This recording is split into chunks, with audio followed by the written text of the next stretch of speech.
Where's your kid? Oh. Okay. I see her, okay.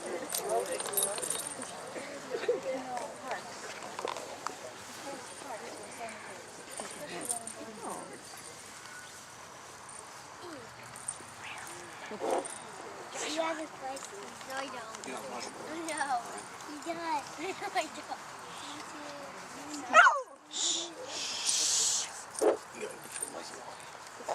All right, another Civil War veteran, Alfred B. Wade. He's the one with the flags here.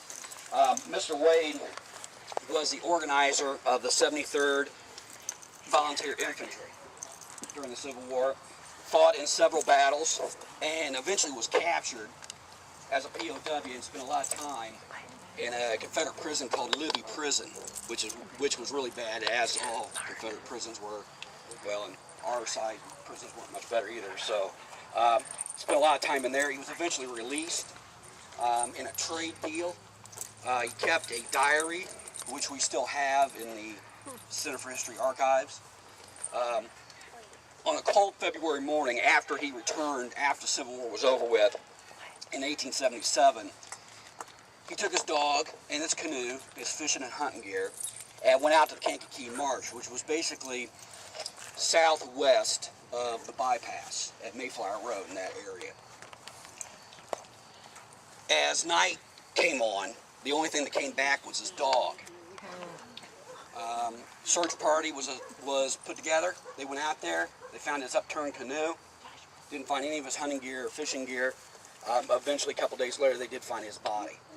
They do not know what happened, if he had some kind of cardiac event or he stood up and tipped the canoe over. Who knows? Nobody knows. But the dog was the only one to make it back alive. So he was buried here. His wife, Jenny, and then they had a young son that was named Alfred Wade also, but he died 3 years before his dad did, so, which was common back then. So, very common. All right, round the drive.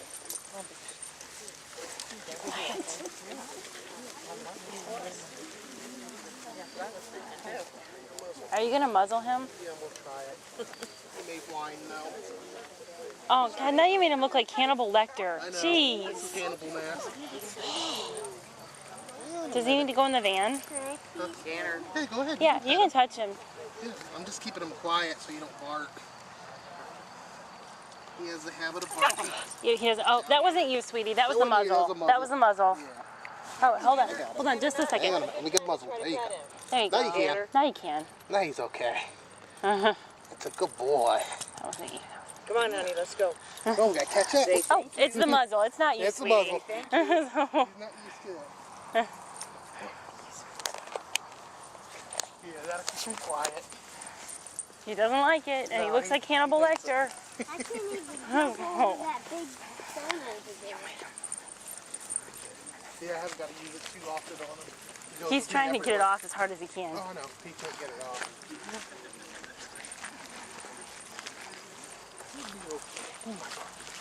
He hates it. Oh, that's been way busted open. Why don't the city just come out and fix it right instead of, you could easily pry that off. Look. Because they keep everything locked, so you got to come out here at night to do it, and if they catch you out here, you're going to jail. Is this one of those where they don't even ask you, they just get on the ground? Yeah, because the gates are locked and there's no Oh, way in. so you know you're not supposed to Yeah, be you here. have to get in here. It's like South Lawn, they might give you a chance. Yeah. But this is one of those where like, screw it, get on the ground. Like Besser's Grove on Halloween. Now they're doing it overnight though. I read on the website that the cops aren't even playing overnight anymore. Huh? In Besser's Grove, Yeah, what about them? the cops aren't even playing overnight anymore. Even, not just Halloween, but every night. Oh, yeah, I knew They're that. not playing anymore. Yeah. But like, what cop is gonna walk his fat ass back there to arrest you? They don't. They wait for you to come out to find your car because there's only one spot to park. Yeah, they said if they catch you back there now at Besser's Grove, we're going. Get down, Ford.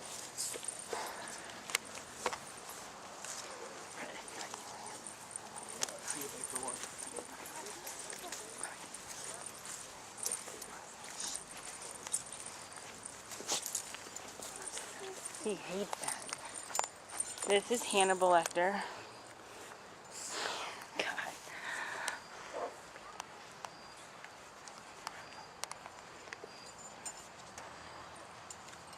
Now, a trip and a tour through the South End Cemetery wouldn't be complete without visiting some Studebaker family members.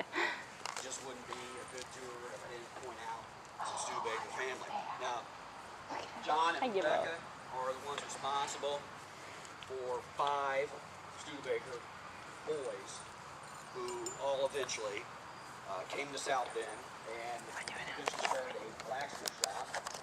Henry and Clem did, and then the brothers joined them.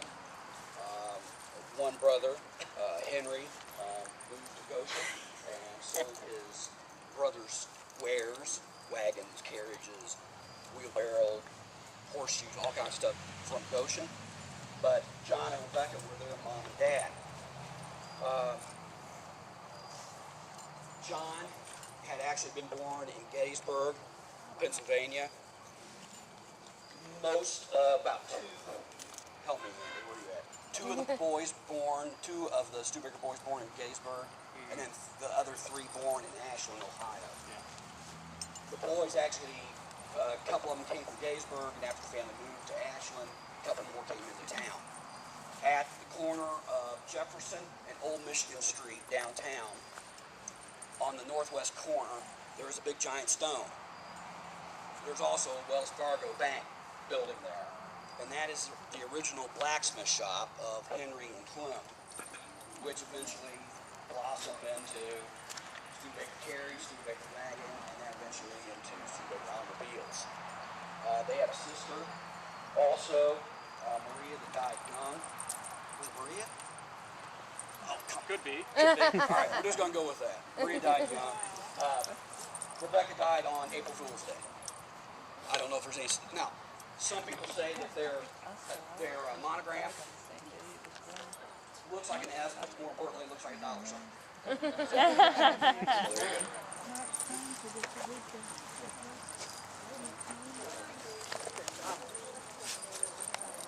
Wrong side.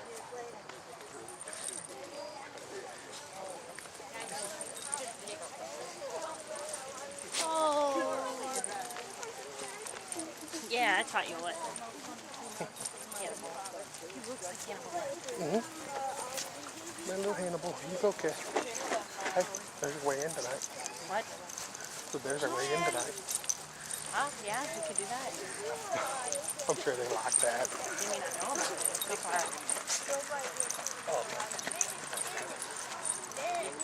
Why? Why? Okay, here's he says. He's so mad. Like it so much. I know.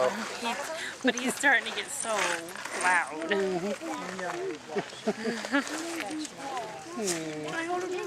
No. No. He'll be okay. He's gonna lay there. He's gonna pout. Oh, you know we're gonna pay for this tonight. He ain't gonna get us no sleep. Oh no, he'll keep us awake. He'll be like, I'm gonna jump on your butt, just me. You wanna muzzle me? I'll find another way to be annoying.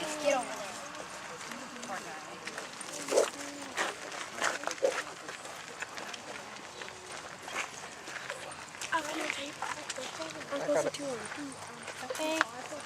You can clear the dog later, but right now he's upset because of his muzzle. There's so many people that if you got loose.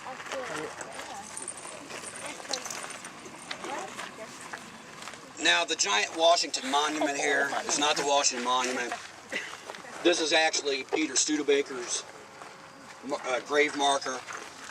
When he died, Egyptology, the study of Egypt and its signs and symbols, was popular. And it was quite popular at that time to kind of have an Egyptian motif for your tombstone, since the Egyptians were so concerned about death and the afterlife. Adopolis, sorry. And when the Egyptians had it, they would, let's say you're a pharaoh, and you would have one, and it would record your life history. It would start at the bottom corner, and they would carve out the hieroglyphics of you were born on this date, and you killed this guy, and you lived through this, and you had this war, and you married this woman, and you took all the way up to the tip, which was your death. Now, a lot of them don't remain because if you were a bad pharaoh, after you died, they tore the obelisk down and broke it up. so not many remain. So that kind of symbol, that it has a wide base, but it eventually